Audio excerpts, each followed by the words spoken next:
ሰላም እንደናችሁ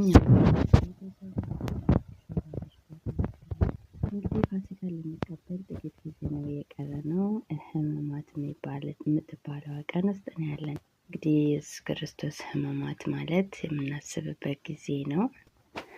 እንግዲህ መጽሐፍ ቅዱስ በአንዱ በአዳም ባለመታዘዝ ምክንያት ሞት ወደ ዓለም ገባ ይልና በአንዱ መታዘዝ ደግሞ የዘላለም ሕይወት አገኘን። የዘላለም ሕይወት የሰጠን ኢየሱስ ክርስቶስ ነው። ልክ እኛን መስሎ መጥቶ ከእናታችን ከቅድስት ድንግል ማርያም ማህፀን ተቀምጦ ጡቶቿን ጠብቶ ልክ እኛን መሰለና የዘላለም ሕይወትን ሊሰጠን አምላክ ሆኖ ሳለ ልክ እኛን መሰለ ማለት ነው። መጽሐፍ ቅዱስ እንደዛ ነው የሚናገረው። እና መጽሐፍ ቅዱስ ስለ ኢየሱስ ክርስቶስ ምንድን ነው የሚናገረው? ስለ መከራው መጽሐፍ ቅዱስ ላይ ኢሳይያስ 53ን አንብቡት፣ እንድታነቡት አበረታታችኋለሁ። ኢየሱስ ክርስቶስ ለእኛ ምን ያክል ዋጋ እንደከፈለ ያው ማንኛውም ክርስቲያን ጭንቅላት ውስጥ የተሳለ ነገር ስለሆነ ማለት ነው። የኢሳይያስ መጽሐፍ እንግዲህ 53 ምዕራፍ 53 ላይ የሰማነውን ነገር ማናመነ? የእግዚአብሔርስ ክንድ ለማን ተገለጠ? በፊቱ እንደ ቡቃያ ከደረቅም መሬት እንደ ወጣ ስር በቀለ፣ የሚስብ ውበት ግርማ የለውም። እንግዲህ እዚህ ጋር ብዙዎቻችን ያው አምላክ አይሳልም፣ ከተሳለም ደግሞ ጭንቅላታችን ውስጥ ነው መሳል ያለበት። ብንስለውም አምላክን አናቀውም። አንዳንድ ጊዜ ያው በስዕል ምናምን ተቀምጦ እኛ የምናመልከው አምላክ ብለን የምናመልከው ስዕሉ ኢየሱስን አይገልጸውም። ለምን? ኢየሱስ እዚህ ጋር ስታዩት፣ እዚህ ጋር መጽሐፍ ቅዱስ ለኛ ብሎ የሆነውን ስታዩት መጽሐፍ ቅዱስ የሚለውና ልክ ሰዎች ደግሞ ተራቀው በቀለም ብዛት የሳሉት ስዕልና እኛ የምናመልከው አምላክ እግዚአብሔር መንፈስ ነው፣ የሚመለከውን በመንፈስ ነው ይላል ሌላ ቦታና ኢሳይያስ ሲጽፍ ግን እንደዚህ ላይ የሰማነውን ነገር ማናመነ? የእግዚአብሔርስ ክንድ ለማን ተገለጠ? በፊቱ እንደ ቡቃያ ከደረቅ መሬት እንደመጣ ስር በቀለ፣ የሚስብ ውበት ወይም ግርማ የለውም፣ እንድንወደውም የሚያደርግ መልክ አልነበረውም ይላል።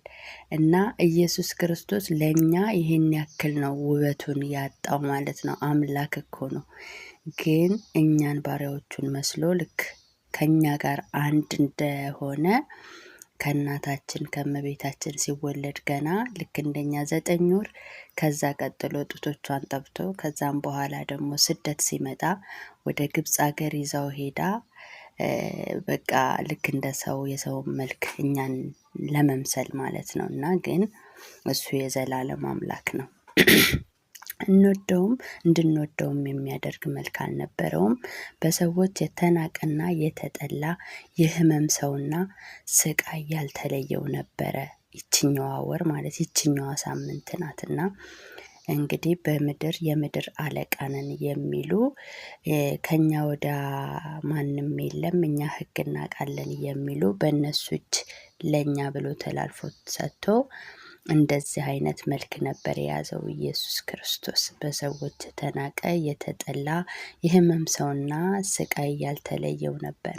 ሰዎች ፊታቸውን እንደሚያዞሩበት አይነት የተናቀ ነበር፣ እኛም አላከበር ነው። በእርግጥ እሱ ደዌያችንን ወሰደ፣ ሕመማችንንም ተሸከመ ይላል መጽሐፍ ቅዱስ ላይ ማለት ነው። የእኛን ኃጢአት በአንዱ ባለመታዘዝ በአንዱ በአዳም ምክንያት ባለመታዘዙ ምክንያት ሞት ወደ ዓለም ገባና በአንዱ መታዘዝ ደግሞ የዘላለም ሕይወት እንድናገኝ ኢየሱስ መልኩን አጥንቱን በቃ ሁሉን ነገር ነው ያደቀቀው፣ እግዚአብሔርን ታዞ ማለት ነው። አዳም ባለመታዘዙ ሞት ገባ፣ ኢየሱስ በመታዘዙ ግን የዘላለም ሕይወት አገኘን እና በእርግጥ እርሱ ደዌያችንን ወሰደ፣ ሕመማችንን ተሸከመ። እኛ ግን በእግዚአብሔር እንደተመታ፣ እንደተቀሰፈ፣ እንደተሰቃየ ቆጠር ነው። ነገር ግን እርሱ ስለ መተላለፋችን ተወጋ፣ ስለ በደላችን ደቀቀ። በእርሱ ላይ የወደቀው ቅጣት ለእኛ ሰላምን አመጣልን። በእርሱ ቁስል እኛ ተፈወስን። እኛ ሁላችን እንደ በጎች ተቅበዝብዘን ጠፋን። አንዳንዶቻችን በመንገዳችን ነጎድን። እግዚአብሔርም የሁላችንን በደል በእርሱ ላይ ጫነው ይላል። ተጨነቀ፣ ተሰቃየ፣ ነገር ግን አፉን አልከፈተም። እንደ ጠቦት ለእርድ ተነዳ፣ በሸላቶች ፊት ዝም እንደሚል በግ አፉን አልከፈተም። በማስጨነቅና በፍርድ ተወሰደ። ምንም አይነት በደል አልተገኘበትም። ኢየሱስ ክርስቶስ ግን ያው በፊልም እንደተሰራው እንደምታዩት እንደዛ እያደረጉ ነው የወሰዱት ማለት ነው፣ አሳልፈው ሊሰጡት። ይሄ ሁላ የእኛን ኃጢአት፣ የእኛን በደል፣ የእኛን ቀንበር፣ የእኛ እረፍት፣ የዘላለምን ሕይወት ሊሰጠን፣ እሱ ግን ስለ በደላችን ቆሰለ፣ ስለ መተላለፋችን ደቀቀ ነው የሚለው መጽሐፍ። ደቀቀልን። እንግዲህ ቁጥሩን ባላስታውሰውም በጣም ብዙ ጊዜ ነው በእነሱ የተገረፈው ማለት ነው። በማስጨነቅ በፍርድ ተወሰደ። ስለ ሕዝቤው ኃጢአት ተመቶ ከሕያዋን ምድር እንደተወገደ ከትውልዱ ማን አስተዋለ ይላል መጽሐፍ ቅዱስ። በአፉ ተንኮል ሳይገኝበት ምንም ወንጀል ሳይሰራ አሟሟቱ ከክፉዎች መቃብሩ ከባለጠጎች ጋር ሆነ የሚለው መቃብሩ ከነ አብርሃም ጋር ነበረ ማለት ነው። መድቀቁና መሰቃየቱ ግን የእግዚአብሔር ፈቃድ ነበረ።